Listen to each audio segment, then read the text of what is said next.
Page 28, Whirling Propellers. Now, this piece looks kind of ugly, but it's got some really neat articulation stuff in it that we can have some fun with. However, first, let's go through our routine. You start looking at a new piece of music. I've been trying to give you my idea of how to approach a new piece of music. It's the way we do it in the videos. You just use the same routine, and then you can adjust it as you see fit to make it your routine. But just take it a bit at a time here. So common time or 4/4 time. There's 2 flats in the key signature. So either we're in B flat major or G minor. Where's the end? Well, it's the end of the second line where the fine is. It's here. We're ending on a B flat major chord. We don't have the F. We don't need it. That's fine. I say it's in B flat major. So make sure you can do the B flat major scale 1 octave up and down. I have a video on it. Go do the stuff in that, the beginner portion of that. Learn the scale. B flat major is a little trickier than some of the other scales, so watch out. Here, let's check our notes and stuff here. We're still doing the 1-2-1-2 thing. We're crossing over F sharp. And I'll go ahead and point out now that when you have a chromatic, when you go up half steps or down half steps, that's called chromatic. When you go up, you put sharps going up. And when you go down in the music, they put flats. In case you're wondering, that's what's happening. So if you're writing music and you want to do chromatics, follow that guide. It's going up, sharps, going down, use flats. Yeah. So the idea is here, second, and then it's an octave. Stay there, don't collapse, stay there, because you got some more. Got to do it some more, just to make sure. Do it some more. Second line, same thing. That's 1 and 2 and. I didn't explain the rhythm. I hope you understand this rhythm by now. If not, it may be time to go back to the other books, the previous books, and go through them again and check everything, because this rhythm should be easy enough for you to understand now. Second line's 3rd measure here. Go ahead and use thumb here, and then 3rd line you just got the here G and B flat here 1, 3, and then I want you to use 1 and 3 again because we're going to use 2 here, 2 and 4. Another thing you can try if you want a challenge is you're starting out with 1 and 3 on the last note on that, do 1 4, because now your 3 is available to hear.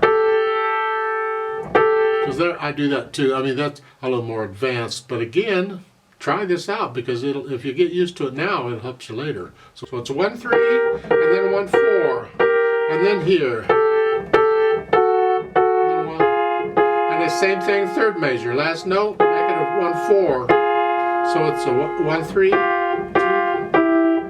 Now, if you want to prepare for the next measure, which is 2 4 here, then in the last note on the 3rd line, do a 1 4. So it's a 2 4 1 4. And this way, your second finger's ready. 2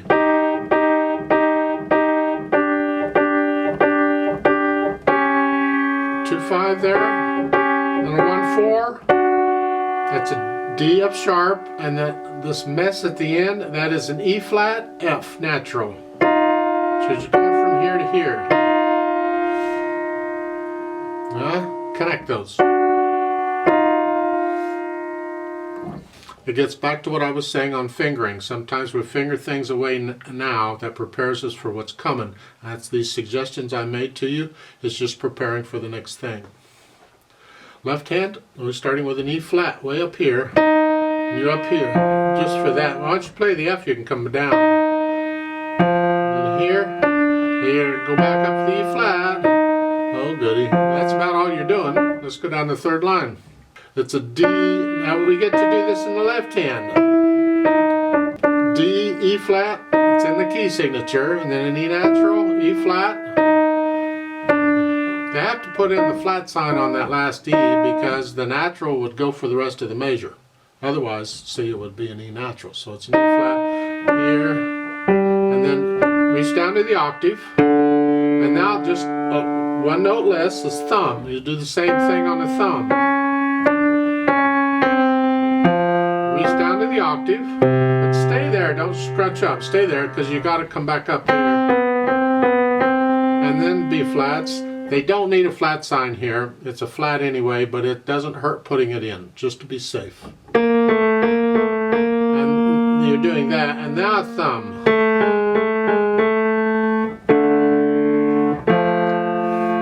Put the hands together. And again, when I go to put the hands together, I'm not worrying about hesitating or anything. I just want the hands to work together. So I might hesitate quite a bit, actually. I want to here, and then here, and then here, D, and then that reaches up, and then E flat here, and then here, and then I do that again. So forth, go down to the third line. Here, here, here.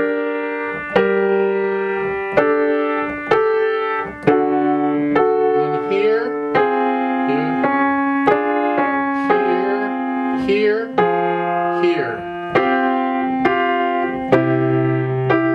and then here, and then this one, and then this one, and here. Remember that? Connect the right hand. So I go through and I get the hands to work together, nice and slow. And then I go back and I get rid of the hesitations, because the beat, it can be slow, but it's got to be a steady beat all the way through. No hesitations allowed.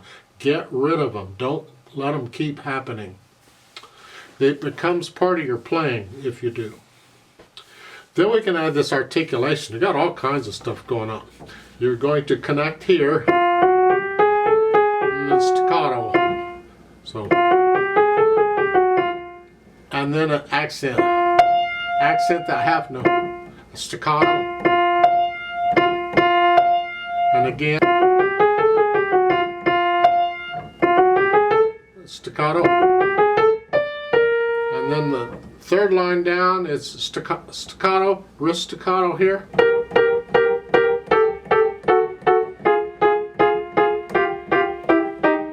so forth. You get the idea. Left hand on these half notes, just connect them.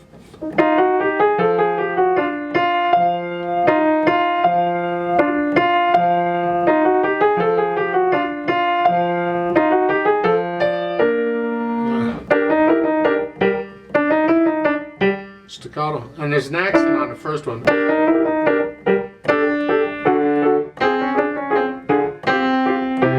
Last line. Now this gets me sometimes when I'm doing quarter notes and eighth notes. That doesn't work with me real well sometimes. The right hand gets off. I get off on the right hand and it doesn't go. Well, if that happens, slow it way, way, way down. It's just here.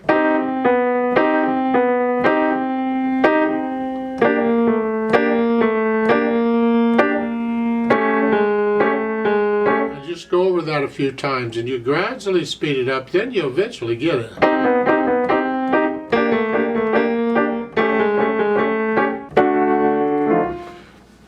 So do the articulation and then add the dynamics, and that goes to the part that does not have the half notes. Well, at the eighth notes, it goes to the eighth notes. Go ba-da-da-da-da-da. Keep the left hand in the background. Whatever you think moderately soft is, go out to moderately loud and back down. And you go up to here. That makes that half note actually loud because of the accent. And then come back down. See, they don't tell you to. They give you the crescendo to go up, but you don't stay there all the time. In this case, you don't stay there. You come back down to moderately soft and go up again. And so it's here. Moderately soft. Now again, go up. Now moderately soft again. Go up again. So you're moderately loud in there. And then the third line is the left hand. It's moderately loud. The accented notes would be loud. These things, keep them soft.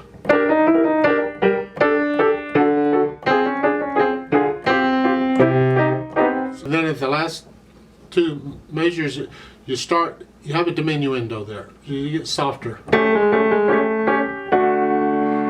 I come down to about a moderately loud, and then a moderately soft, and a soft, and then you're ready for moderately soft at the beginning, because there's a DC Alfine that takes you to the band. So forth. There's also a poco rit there in the last measure. So you'd slow down and a fermata. Oh goody, we're just gonna pile it on, aren't we? So you're just slowing down and you're enjoying this. Take a breather, and then when you're ready, you take off again. Go at the beginning. Speed, it says allegretto. Remember, allegretto is between moderato and allegro. I call it the fun speed. But that's the overall flow of the piece. It's not the beat. And how accurate can you play these eighth notes? That's going to tell you how fast you can go.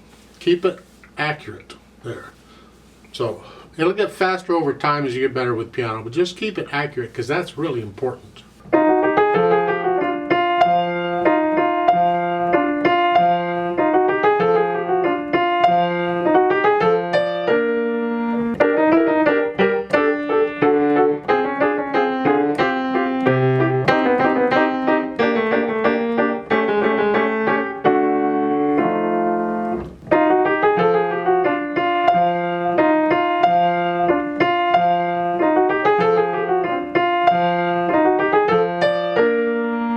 If your allegretto is this,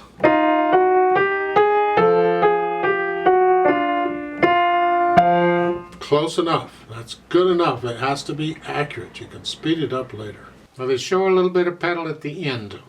I'm going to leave it out. I don't agree with it. You can put it in if you want. You push the notes down first and then the pedal. And then when you play the last chord, you change the pedal right after you play the chord. And then lift the pedal with a hand so there's a little silence before you go back to the beginning. So it's there, and then here, and then lift the pedal. So there's a little silence. My problem with it is I don't want the overtones here. I didn't have them anywhere else. I'm not going to add them here all of a sudden. So no, I wouldn't do that. I'd like to play it with you very slowly to double check the notes and the rhythms. I won't do the dynamics, I just do the notes, rhythms, and the staccatos and that kind of stuff. And we will do the DC Alfine. Now for the fermata at the bottom, I have to stay with the metronome. So I'm going to hold that half note 4 counts instead of 2. And then we keep going. So I'll give us 4 counts, and then let's come in.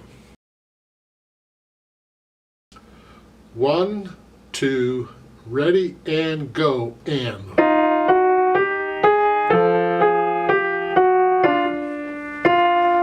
and 4, and.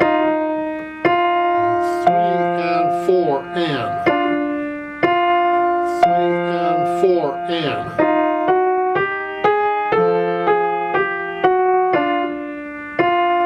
3 and 4, and. 1, 2, 3, rest.